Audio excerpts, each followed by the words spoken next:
মহাপ্রভুর যে সকল লীলা, তার যে শিক্ষা, তার যে আদর্শ, আমরা সেইগুলোই আমাদের কাছে যথেষ্ট। যে মহাপ্রভু তিনি কেবল অবতার বা অবতারী, বা তিনি যুগাবতার, বা তিনি অন্য কোনো প্রকার মহান অবতার, এগুলোর মধ্যে আমরা তাকে বাঁধবার কোনো রকম প্রয়াস করি না। শ্রী চৈতন্যদেব স্বয়ং যে কৃষ্ণচন্দ্র, যিনি অবতারী অংশী, যিনি ঈশ্বর পরম কৃষ্ণ সচ্চিদানন্দ বিগ্রহ বলে পরিচিত, যিনি অনাদির আদি, সেই যে ভগবান চৈতন্যদেব শুধু সেই কৃষ্ণই ছিলেন না, তার সঙ্গে কিছু প্লাস করে তিনি এসেছিলেন। কৃষ্ণচন্দ্রের সঙ্গে কিছু প্লাস হয়েছিল, তারপরে মহাপ্রভু এসেছিলেন। সেই প্লাস হচ্ছে উদারতায় ভরা, প্রেমের বিতরণ ক্ষেত্রে তার জাতি বর্ণ ধর্ম নির্বিশেষে জগৎকে প্লাবিত করবার যে উদারতা তিনি প্রকাশ করেছিলেন, সেই ঔদার্য ধর্মে তিনি কৃষ্ণের সঙ্গে কৃষ্ণের থেকে একটু অতিরিক্তই ছিলেন। এইসব বস্তুগুলো আলোচনা বা শাস্ত্রের কোড দিয়ে এখানে সেগুলোকে উপস্থাপিত করা, এগুলোর থেকে অনেক বেশি প্রয়োজন আমাদের কাছে চৈতন্যদেবের আনিত শুদ্ধ ভক্তি এবং প্রেমের সাধন করে কিছু রিয়েলাইজ করা, অনুভব করা। চৈতন্যদেব অনুভব বেদ্য। তিনি যা কিছু তার স্বল্প জীবনীকালে তিনি দেখিয়েছেন, সেটা ভক্তির চরম পর্যায়ের কথা, এবং তিনি প্র্যাকটিক্যালি দেখিয়ে গেছেন।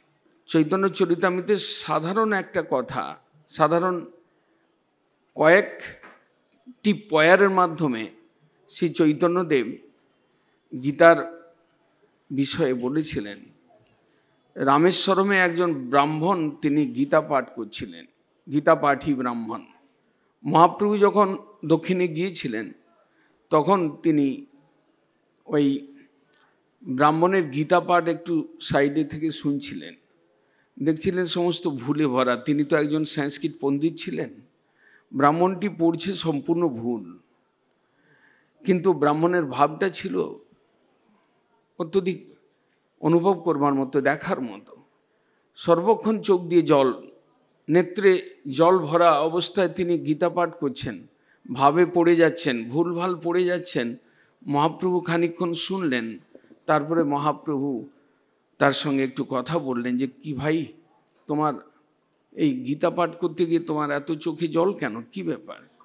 তখন সে ব্রাহ্মণ বললেন যে, আমি মূর্খ মানুষ, আমি পড়াশোনা জানি না, আমি গীতা পাঠ করতে আমি যোগ্য নই, কিন্তু আমি এইটুকু ভাবি, যখন গীতা পাঠ করতে থাকি তখন ওই দেখি যে উপরে বসে আছেন অর্জুন আর নিচে বসে আছেন কৃষ্ণ। কৃষ্ণের হাতে ঘোড়ার রজ্জু, সেইটা কৃষ্ণের হাতে, কৃষ্ণ ড্রাইভার সেজে চালাচ্ছেন রথটা, আর অর্জুন উপরে বসে রয়েছেন যুদ্ধক্ষেত্রে তিনি। তো এই যে ভগবানের কারুণ্য বা বাৎসল্য ভাব, এইটা চিন্তা করে আমি কাঁদি যে ভগবান এত দয়ালু, তিনি তার ভক্তকে রথে বসিয়ে নিয়ে যাচ্ছেন নিজে ড্রাইভার হয়ে, এবং এই যুদ্ধক্ষেত্রে তাকে করছেন, তাকে সাহায্য করছেন। তো এই ভাব নিয়ে আমি কাঁদতে থাকি। মহাপ্রভু তখন বললেন যে, মূর্খ বদতি বিষ্ণায় ধীর বদতি বিষ্ণবে উভয়ন্তু সমং পুণ্যং ভাবগ্রাহী জনার্দন।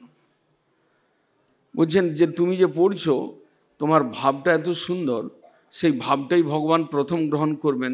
তুমি কতটা শুদ্ধ পড়লে, কতটা অশুদ্ধ পড়লে তা জানার দরকার নেই।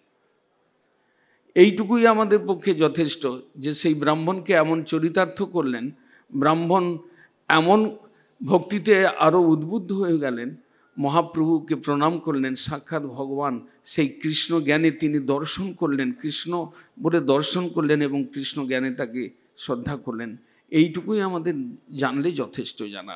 চৈতন্যদেব একজন বঙ্গ সন্তান হিসাবে এসেছিলেন আমরা জানি, কিন্তু চৈতন্যদেব তার যে লীলার উচ্চ শিখরে গিয়েছিলেন সেখানে আর বাংলা, বিহার, উড়িষ্যার কথা আসে না, সেখানে ভারতবর্ষ, লন্ডন, জার্মানের কথা আসে না। চৈতন্যদেব কলিযুগের একজন প্রেমাবতার, যিনি প্রেম নন্দানে সিক্ত করে জগতের বহু দিক দিয়ে জগৎকে সন্তুলিত করতে পেরেছিলেন এবং সেই সঙ্গে তিনি ভক্ত সমাজের চরম সীমা দেখাতেও সক্ষম হয়েছিলেন।